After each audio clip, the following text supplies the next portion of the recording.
سامعین محترم، اللہ رب العزت نے ہمیں دنیا میں بھیج کر جس طرح ہماری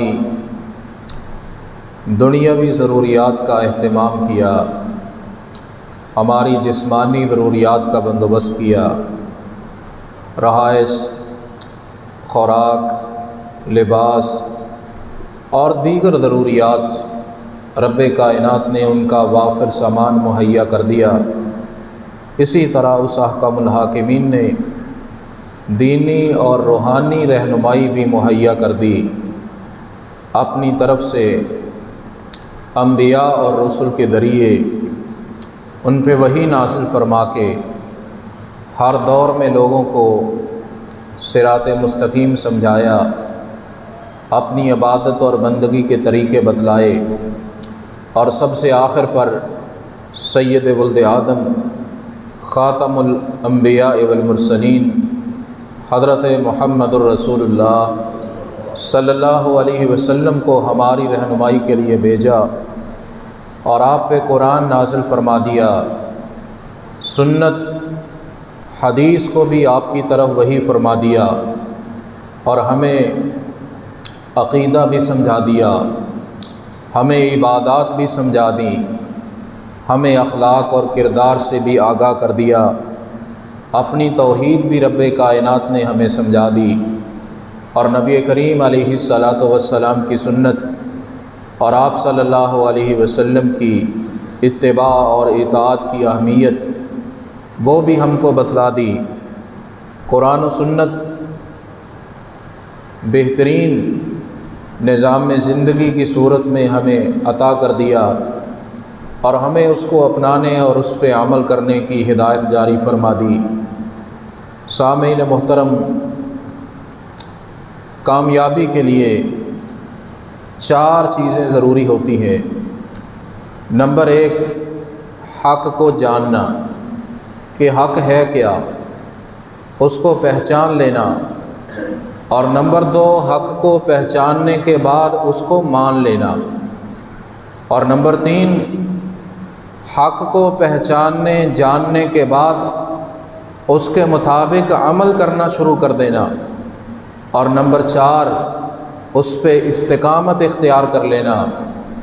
اس پہ مستقل مزاجی اختیار کر لینا۔ بہت سے لوگ حق کو پہچانتے ہی نہیں، وہ حق کو جانتے ہی نہیں، لیکن بہت سے لوگ حق کو جانتے ہیں، پہچانتے بھی ہیں، لیکن وہ حق کو ماننے کے لیے تیار نہیں، اور بہت سے لوگ حق کو مانتے بھی ہیں، لیکن وہ اس کے مطابق عمل کرنے کے لیے تیار نہیں، اور بہت سے لوگ حق کو پہچانتے بھی ہیں، مانتے بھی ہیں، عمل کرتے ہیں، لیکن مستقل مزاجی کے ساتھ عمل نہیں کرتے، استقامت اختیار نہیں کرتے، کبھی کوئی عمل کر لیا، کبھی نہ کیا، کبھی اپنی مرضی کے مطابق، اور کبھی قرآن و سنت کی کوئی بات مان لی۔ اللہ رب العزت نے حقائق کو سمجھ کر، مانتے ہوئے، عمل کرتے ہوئے استقامت اختیار کرنے کا حکم دیا کہ مستقل مزاجی اختیار کرو، پھر ہی تم کامیاب ہو سکتے ہو۔ فاستقیموا الیہ واستغفروہ فاستقم کما امرت ومن تاب معک۔ اے ہمارے رسول صلی اللہ علیہ وسلم، آپ استقامت اختیار کریں، آپ مستقل مزاجی اختیار کریں، آپ حق اور سچ پہ ڈٹ جائیں، اور آپ کے ساتھ آپ کے پیروکار بھی، آپ کی تابعداری کرنے والے، آپ کی فرما برداری کرنے والے، وہ بھی حق کے لیے ڈٹ جائیں اور استقامت اختیار کر لیں۔ نبی کریم صلی اللہ علیہ وسلم سے ایک دفعہ حضرت عمران بن حسین رضی اللہ تعالیٰ عنہ سوال کرتے ہیں، اللہ کے رسول علیہ السلام، کوئی ایسی بات بتلا دیجئے میں اس پہ عمل کر لوں، میں اس کو اختیار کر لوں، اور آپ کے بعد مجھے کسی سے پوچھنے کی ضرورت پیش نہ آئے۔ تو نبی کریم صلی اللہ علیہ وسلم نے ایک ہی بات ارشاد فرما دی، فرمایا قل آمنت باللہ ثم استقم، تو پھر یہ کہہ کہ میں نے اللہ کو مان لیا، میں اللہ پر ایمان لے آیا، اور پھر اس پہ استقامت اختیار کر لو، پھر اس پہ ڈٹ جاؤ، پھر اس پہ مستقل مزاجی اختیار کر لو، یہی تمہاری کامیابی کے لیے بات کافی ہو جائے گی۔ حضرات محترم، استقامت کا مطلب مستقل مزاج ہو جانا، استقامت کا مطلب ہمیشہ عمل کرنا، استقامت کا مطلب چلتے رہنا، استقامت کا مطلب ڈٹ جانا، سچا ایمان لانا اور اس پہ پختگی اختیار کر لینا، اللہ رب العزت کو پہچاننا، اس کی توحید کو ماننا کہ اس پوری کائنات کو بنانے والا، اس کارخانہ قدرت کو چلانے والا، بارشوں کو برسانے والا، پودوں کو اگانے والا، دریاؤں کو بنانے والا، پہاڑوں کو میخیں بنا کے زمین میں گاڑنے والا، سیاروں اور ستاروں کو بنانے والا، نظام شمسی کا مالک، کہکشائیں جس کے اختیار میں ہیں،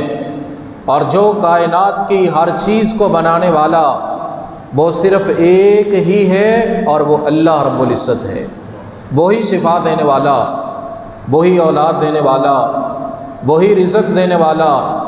وہی دستگیری کرنے والا، وہی مشکل کشائی کرنے والا،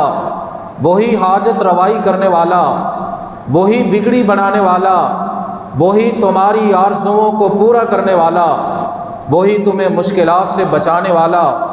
ان ساری چیزوں کو انسان سمجھے بھی، مانے بھی، اور ان کے مطابق عقیدہ بھی اختیار کر لے، اور پھر یہ بھی سمجھ لے کہ عبادت کی جتنی بھی قسمیں ہیں وہ صرف اللہ رب العزت کے لیے ہے۔ نماز بھی اس کے لیے ہے تو روزہ بھی اس کے لیے، سجدہ بھی اس کے لیے ہے تو رکوع بھی اس کے لیے، نظر بھی اس کے لیے، نیاز بھی اس کے لیے، دعا بھی اسی کی بارگاہ میں۔ اور انسان یہ سمجھے کہ ایمان صرف زبان سے کہنے کا نام نہیں، ایمان زبان سے کہنے کے ساتھ ساتھ عمل کرنے کا نام بھی ہے، اور فرما برداری سے ایمان بڑھتا ہے، نافرمانیوں سے ایمان کم ہوتا ہے۔ استقامت یہ ہے انسان نبی کریم علیہ السلام کی سنت اور حدیث، آپ کی سیرت کو پہچانے اور پھر اس پہ ڈٹ جائے۔ استقامت یہ ہے انسان اپنے دل کی پاکیزگی اور طہارت کا اہتمام کرے،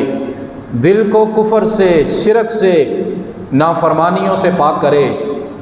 استقامت اختیار کرتے ہوئے انسان اپنی زبان کی حفاظت کرے، انسان اپنے جسم کے اعضاء کو اس بات سے بچائے کہ اللہ کے بنائے ہوئے کسی عضو کے ساتھ اس اللہ کی نافرمانی نہ کی جائے، اور انسان اللہ اور اس کے رسول کی تعلیمات پہ عمل کرے، جن چیزوں سے روکا گیا ہے ان سے رک جائے، اور اچھے اور صالح عمل پہ ہمیشگی اختیار کرے، مستقل مزاج ہو جائے۔ حضرات، یہ استقامت ہے جس کا ہمیں حکم دیا گیا، فاستقم کما امرت، اور نبی کریم علیہ السلام نے فرمایا قل آمنت باللہ ثم استقم، استقامت اختیار کر لو، ان چیزوں کو سمجھ لو اور مستقل مزاج ہو جاؤ، اور یقین کر لو بصیرت کے ساتھ، شرح صدر کے ساتھ ان چیزوں کو سمجھو۔ توحید میں کوئی شک نہیں ہونا چاہیے، اور نبی کریم علیہ السلام کی سنت، آپ صلی اللہ علیہ وسلم کی فرما برداری، یہی کامیابی ہے۔ اس میں انسان کو تذبذب نہیں ہونا چاہیے، اس میں کوئی شک نہیں ہونا چاہیے۔ امام شافعی محمد بن ادریس رحمہ اللہ تعالی فرماتے ہیں، لوگوں، اگر کوئی انسان تمہارے سامنے ہوا میں اڑنا شروع کر دے، اگر وہ پانی پہ چلنا شروع کر دے، یہ اس کے کامیاب ہونے کی دلیل نہیں ہے، یہ اس کے ولی اللہ ہونے کی دلیل نہیں۔ تم اسے نبی کی سنت کے مطابق پرکھ کے دیکھو کہ رحمت کائنات علیہ السلام کی سنتوں پہ عمل کرتا ہے یا نہیں۔ سرور کائنات کے طریقے کو اس نے اختیار کیا ہے یا نہیں، وگرنہ یہ کام یہ تو جادوگر بھی کرتے ہیں، اور شیطان مشرق سے لے کے مغرب تک اڑ کے جاتا ہے، لیکن وہ متقی اور جنتی نہیں بنتا۔ اس لیے سنت کے اعتبار سے یہ پورا یقین کہ اسی کو اپنانے میں کامیابی ہے۔ اور اللہ رب العزت فرماتے ہیں قُلْ هَٰذِهِ سَبِيلِي ادعو الی اللہ علی بصیرۃ انا ومن اتبعنی، میرے رسول علیہ السلام آپ فرما دیں اللہ کے راستے کی طرف، اس کی توحید کی طرف، اس کی تعلیمات کو اپنانے کی طرف،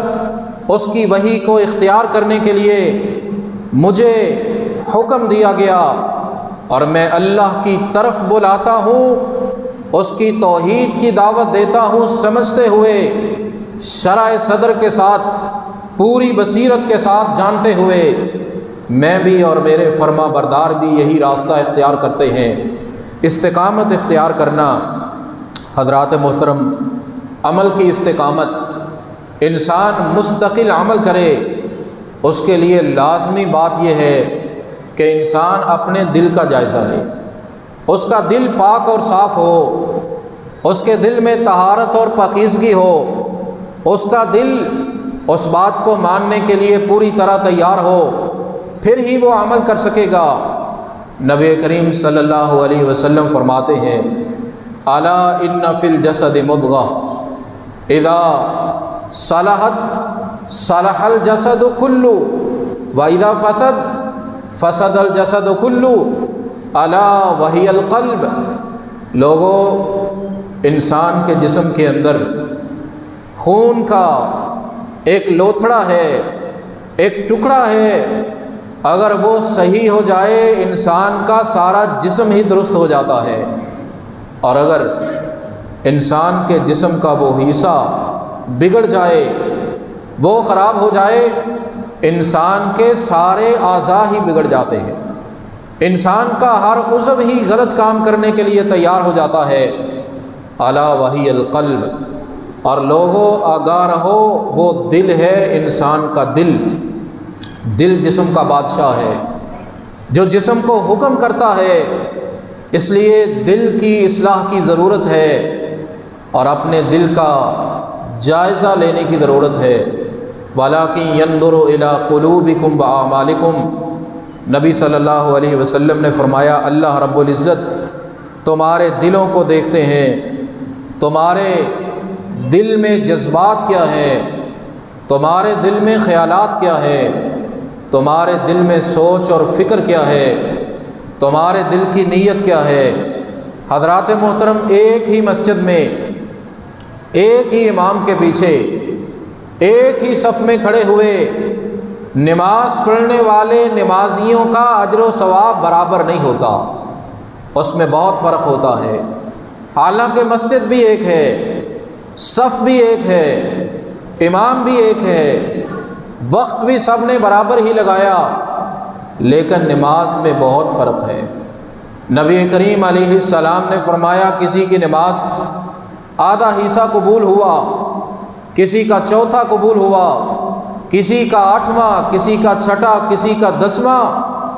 اور اللہ تعالیٰ محفوظ فرمائے بعض ایسے بھی کہ نماز قبول ہی نہیں ہوئی، حالانکہ ایک ہی جگہ کھڑے ہیں۔ سب سے بڑا فرق دل کا فرق ہے، دل کے جذبات کا فرق ہے، دل کے خیالات کا، سوچ اور فکر کا فرق ہے۔ اس لیے دل کی اصلاح، دل کی طہارت اور پاکیزگی، اور اپنے دل کا جائزہ اور دل کو درست کرنا، یہ عمل پہ استقامت کرنے کے لیے بہت ضروری ہے۔ اور حضرات گرامی، اسی طرح زبان، اپنی زبان پہ کنٹرول کرنا اور زبان کا درست استعمال کرنا اور زبان کو قابو میں رکھنا، یہ بھی بہت ضروری ہے۔ ایک شخص نے جب نبی کریم علیہ السلام سے پوچھا اللہ کے رسول نجات کس بات میں ہے، آپ صلی اللہ علیہ وسلم نے کچھ باتیں بتلائیں، لیکن سب سے پہلی بات یہ فرمائی املک علیک لسانک، نجات کا سوال کرنے والے، کامیابی کا راستہ پوچھنے والے، ناکامی سے بچنے کی کوشش کرنے والے اپنی زبان کو کنٹرول کر لو، تم کامیاب ہو جاؤ گے۔ یا ایھا الذین آمنوا اتقوا اللہ وقولوا قولا سدیدا، لوگو اللہ سے ڈرو اور بات سیدھی کیا کرو، بات صاف کیا کرو، بات سچی اور صحیح کیا کرو۔ نبی کریم علیہ السلام فرماتے ہیں جب صبح ہوتی ہے، انسان صبح اٹھتا ہے، فَإِنَّ الْأَعْضَاءَ كُلَّهَا تُكَفِّرُ اللسان، انسان کے جسم کے سارے اعضاء، اس کے ہاتھ، اس کے پاؤں زبان کی منت سماجت کرتے ہیں اور زبان سے کہتے ہیں اے زبان ہماری خیر اور عافیت تیرے ساتھ ہے، فَإِذِ اسْتَقَمْتَ اسْتَقَمْنَا، اے زبان اگر تو سیدھی رہی، اگر تو نے غلط بات نہ کہی، اگر تو نے کوئی غلط لفظ ادا نہ کیا تو ہم بھی درست رہیں گے، ہم بھی محفوظ رہیں گے، اور اے زبان اگر تو غلط ہو گئی تو نقصان ہمیں بھی ہوگا۔ بعض زبان کرتی ہے سزا پورے جسم کو ملتی ہے، جسم کے اعضاء زبان کی منت سماجت کرتے ہیں کہ زبان تو درست رہنا، تو کوئی غلط بات نہ کرنا۔ اور نبی کریم علیہ السلام سے پوچھا کہ اللہ کے رسول اَإِنَّا لَنُؤَاخَذُ بِمَا نَتَكَلَّمُ بِهِ، اللہ کے رسول ہم زبان سے جو لفظ کہتے ہیں اس کے بارے میں پوچھا جائے گا، اس پہ مواخذہ ہوگا، اس پہ احتساب ہوگا، جزا اور سزا ہوگی۔ فرمایا ثقلت کا امک، تیری ماں تمہیں گم پائے کتنا بھولا آدمی ہے، تمہیں پتہ ہی نہیں قیامت کے دن کتنے ہی لوگوں کو زبان کے غلط الفاظ کی وجہ سے جہنم میں الٹے منہ کر کے گرایا جائے گا۔ اللہ تعالی ہم سب کو محفوظ فرمائے۔ عمل کی استقامت کے لیے زبان پہ کنٹرول بھی بہت ضروری ہے۔ اور ایک حدیث میں نبی کریم علیہ السلام فرماتے ہیں بندے کا ایمان اس وقت تک استقامت والا اور درست نہیں ہوتا جب تک اس کا دل استقامت والا نہ ہو جائے۔ وَلَا يَسْتَقِيمُ قَلْبُهُ حَتَّى يَسْتَقِيمَ لِسَانُهُ، اور اس وقت تک دل بھی درست نہیں ہوتا جب تک زبان سیدھی نہ ہو جائے۔ اس لیے استقامت کے لیے زبان پہ کنٹرول کرنا اور استقامت کی پوری کوشش کرنا، استقامت کی کوشش کرنا، یہ بھی قرآن کا حکم ہے،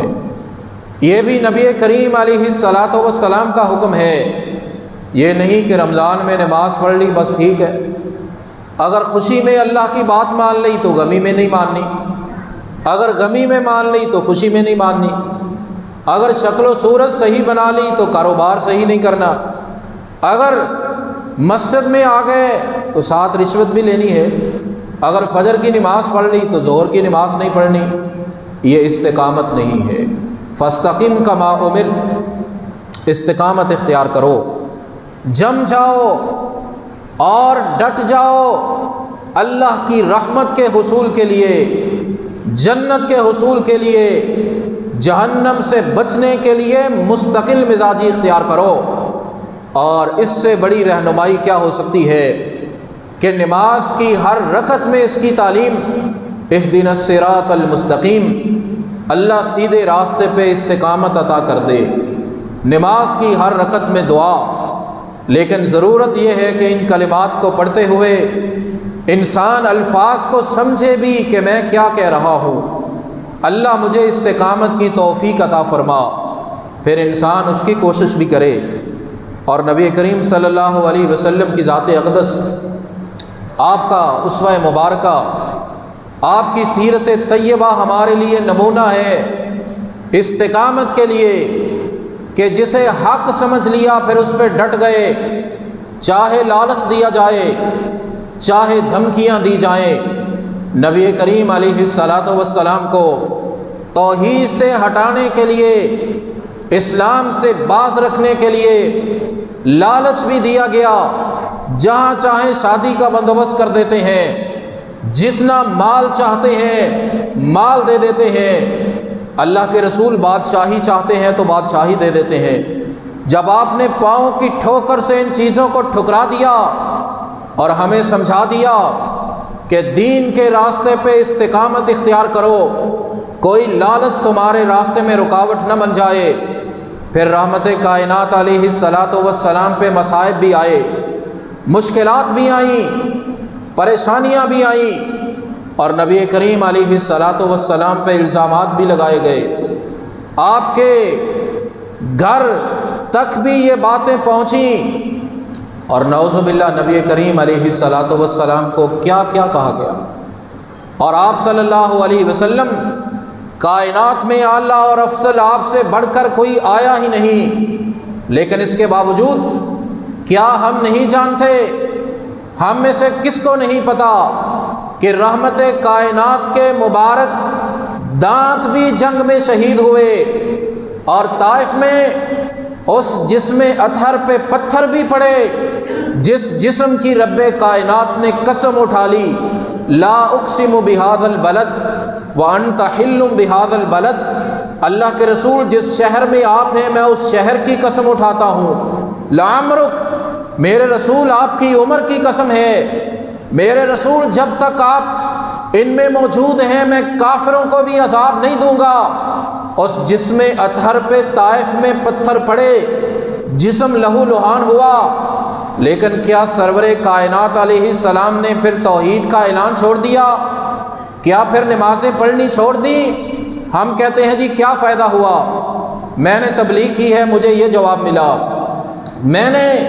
نماز کی بات کی ہے مجھے آگے سے لوگوں نے یہ کہا۔ حضرات ہم میں سے آج تک کسی کو پتھر نہیں پڑے،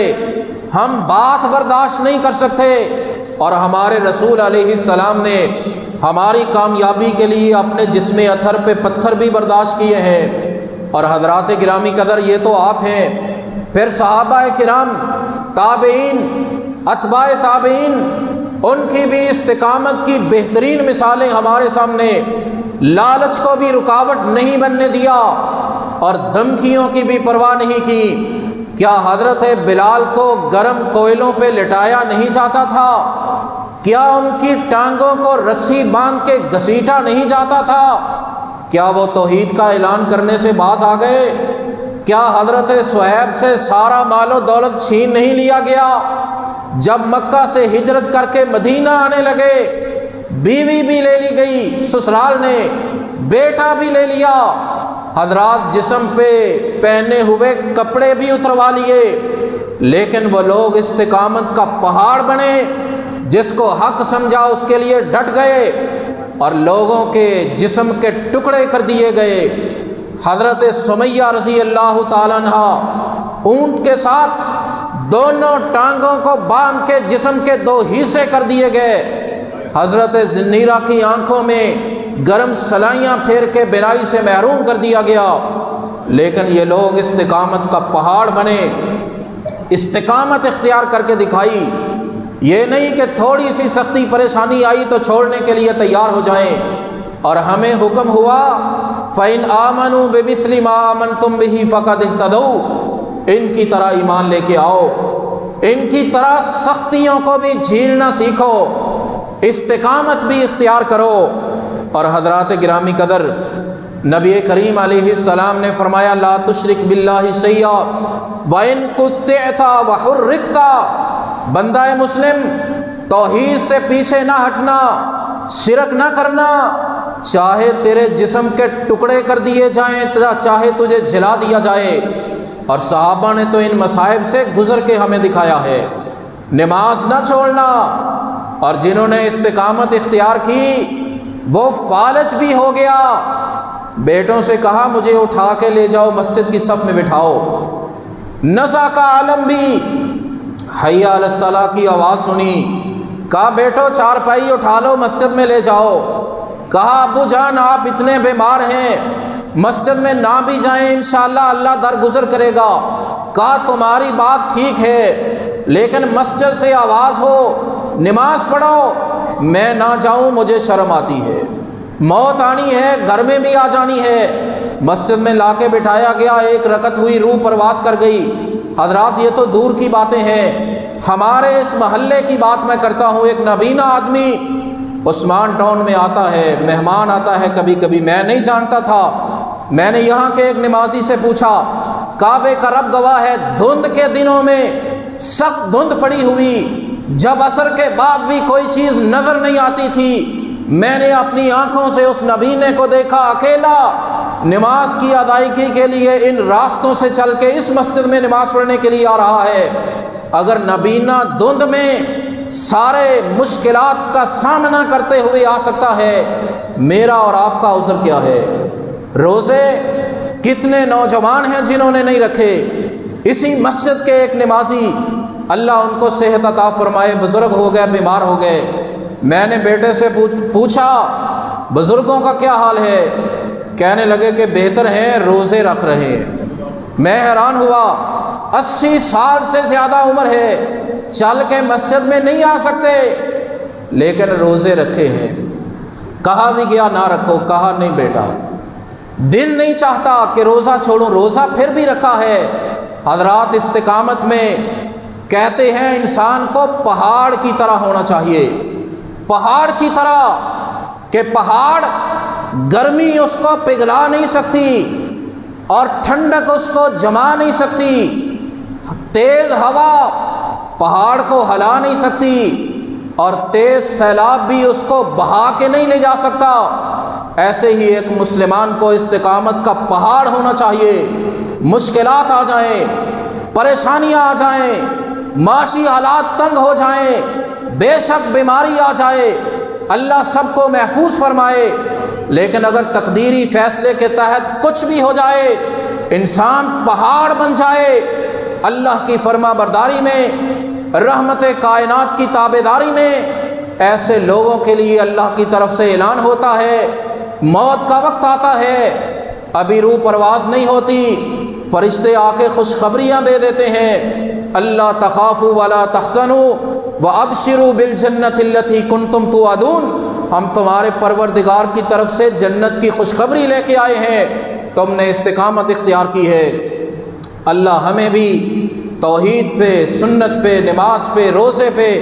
اللہ اور اس کے رسول کے ہر حکم پہ استقامت اختیار کرنے کی توفیق عطا فرمائے۔ وآخر دعوانا ان الحمد للہ رب العالمین۔